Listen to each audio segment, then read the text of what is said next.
Becoming a mother for the first time is a challenging life experience. Full of hope, promise, and excitement, Barbara Rivera recalls eagerly waiting for the birth of her son Kevin years ago. I had visions of him being on a baseball team and going to college, being president one day. You know, we all have high expectations of our children. Unfortunately, it didn't turn out that way. Kevin, known as Mookie to the family, was diagnosed with autism at age 2. Autism is considered a neurodevelopmental disorder, meaning that you don't acquire it, you develop it, you're born with it. Your brain, it's hardwired in a different way that your typical child. Affects basically two areas of your behavior and development. One is what is called like social affect, meaning what your social skills, quality, as well as interest. There's many of them that don't develop functional language. They're nonverbal. There's some that are poorly verbal. And the ones that can talk, there's something peculiar about it. Barbara is the mother of 3 children: Kevin, Jasmine, who is currently an honors student about to graduate from college, and her youngest, Tiffany. She was a year old and she wasn't speaking. She was constantly making the same kind of noises and sounds and gurgling sounds like Kevin was, and I got scared. So I took her to a neurologist and had her diagnosed, and he did all the diagnostics on her, and the test came back to say that she had autism. Barbara and her family care for her children at home, but there have been times where each has been placed in a residential home. They will never be able to live independently. Barbara has enlisted the help of Ruth, an aide from HeartShare, who comes several times a week. A typical day is anything but typical. My day starts at 5 o'clock in the morning, sometimes 2 o'clock, because the kids don't sleep. They get up really early, and Kevin, as you can hear in the background, he makes noises. We call him Frank Sinatra because he starts making these sounds and stuff. I would give them showers, give them breakfast. In Kevin's instance, I have to make his lunch every morning.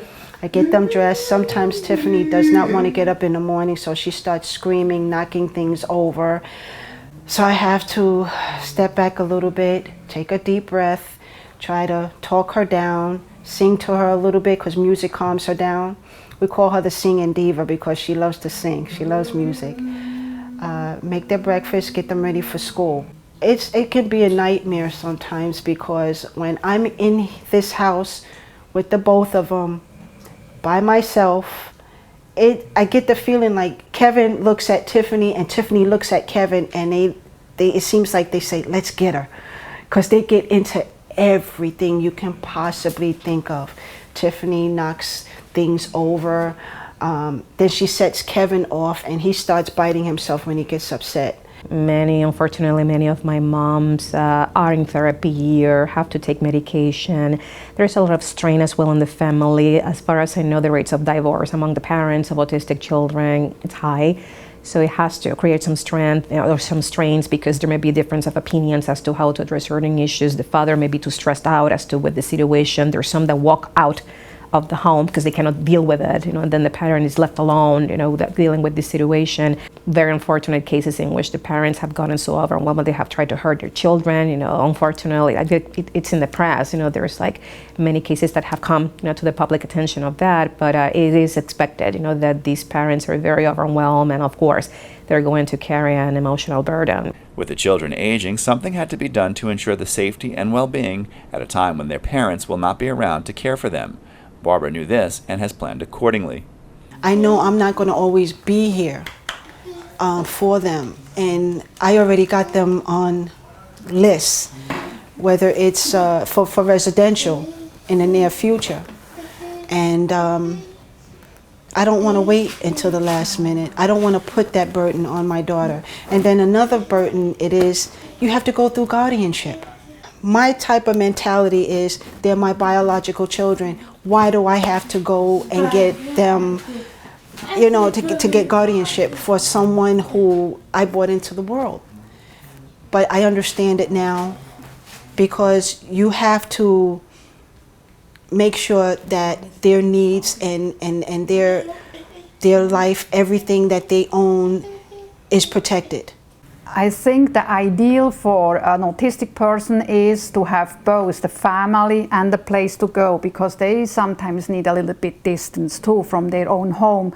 And the services they are offered, they get something, a different life experience, they get other people to see, they get go to places. I think it's very important that family would go and get services for the autistic, for their children. Him having his disability, it made me realize that you can't take life for granted. People start complaining about their children, oh, shut up, or you talk too much. I have to say, you have to back up and realize that what you have is a God's given gift.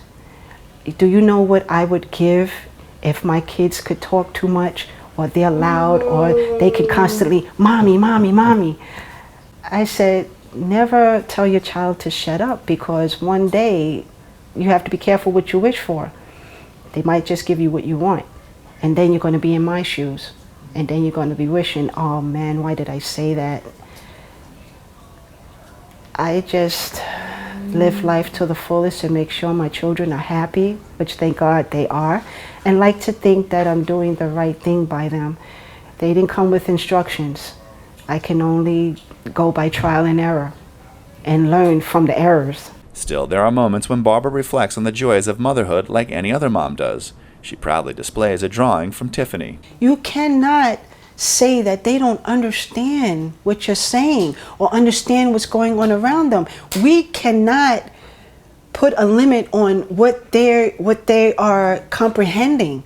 I don't take my children's feelings and for granted. I mean, they do what they do and they give you their best, and their best is what I'm able to accept, only on the grounds that they feel that this is what I can do, I can't do anymore. But that, just that little bit, just this, I'd rather have this, and this is true, I'd rather have this than win lotto, because this was made from the heart.